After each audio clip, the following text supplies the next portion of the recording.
It's the OCG Fam Show. If you have high PPMs in your base water, how does that affect your grow? Let's talk about it. Hey there! I'm Oregon's Constant Gardener. Welcome to the OCG... Thirsty. Welcome to the OCG Fam Show to you, my YouTube buddies. What's going on? Let me know in the comments after the show. We'll get into it. Right now, let's just get into the show. So, we had a question on a Viewer Questions episode about water. Specifically, high PPM water when you're dealing with very young plants. And are those PPMs going to affect that plant?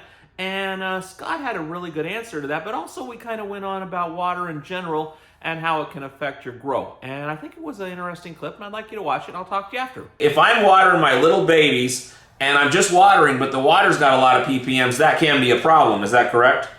Yeah, well, you don't know what's creating those PPMs. So, right. You know, if it's all calcium carbonate and alkalinity, then whatever, good luck. I think you'll be fine. Yeah. But if it's iron or manganese or magnesium or boron, you know, that could definitely create an issue on just having too many metals early on in the stage and just prevent growth. I mean, some of the metals will actually retard growth. So if it was the wrong stuff, it's the boron or the manganese or whatever, but it's only like 125, is that not a problem? Yeah, anything under 250, you should be fine as far as plant health and such. Over 250, I'd be starting to get more concerned on what I'm feeding or watering my plant with. Well, what if it is the good stuff, but it's getting up to 3 or 4? Still a problem? If it's all good stuff, then just keep your eye on your soil numbers, because if it's that good in your water, is it building up in your soil as well? That makes sense. Okay. Yeah. All right. We're really rolling. And really, your other parameters are your pH. So the other thing with tap water, like here in Oregon, Springfield especially, we get our water off the Mackenzie right here, just east of us.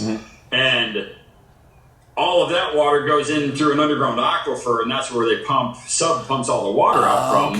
Well, that aquifer, the later in the summer and the more it dries up, the higher the pH and the alkalinity becomes, because it becomes a concentrated calcium-based water. In the winter, when it's raining a ton and it's refilling and replenishing from it's kind of overflowing and always mixing up. Yeah. It just, it dilutes everything down, so our pH drops back down to more neutral, and the parts per million drop to neutral because we've diluted the amount of calcium carbonate and alkalinity in the water. So depending on your season and where your well's coming from, or how deep your aquifer is, your water will change, 3 to 4 times a season or a year. So being aware of that is very important. Because it's like it's going in there filling up when it's in the raining and stuff, but then it's like sitting there getting drawn down when you don't have the rain coming in. Yeah. So you would just do this by sticking your truncheon or your PPM meter into your water and seeing what you got. And if it's above 250, you got a problem. Maybe. If it's below 250, you don't have a problem unless there's something poison in there.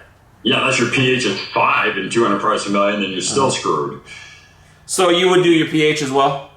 Oh, yeah. I mean, because you're going to have 100 parts per million water with a pH of 5.2. You shouldn't be watering that to your plants either. That's way too acidic. Does the pH matter as much if the PPMs are low, or is the PPMs what makes the pH, I guess? Well, in water, it's all chemistry and where the water's being filtered through and what the aquifer is made of. So, different story. In a soil slurry, they tend to correlate. So if you have really high pH, all of a sudden you'll see, higher PPM numbers, or vice versa. If you got really low pH below 6, we can see our PPMs climbing because the availability of the nutrition's gone. So it starts building up because the plant's not eating it. The pH is dropping, which is preventing the absorption. So we start to see higher PPM numbers because of the pH. But in the water out of the hose, good. In the water out of the hose, it's who knows? It's all affected what's churning underground at 300 feet below us, and what the minerals are between where the water falls and as it filters through to the aquifer. So if you're an all magnesium vein, you're going to have a different pH and PPM as if you were off a limestone vein. And so how would you, if you had to investigate that, you just look at your water reports from your city water, your municipal water? Yep, it'll all show up. Okay, what do you think of that? Informative, entertaining, helpful? Have you had issues with this? Did this bring up any questions in your mind? Any comments? Any things you want to discuss? let's discuss that in the comments. And I'll see you tomorrow. I love you. The OCG Fam Show. It's pretty good. It happens every day. It's the OCG Fam Show. See you tomorrow.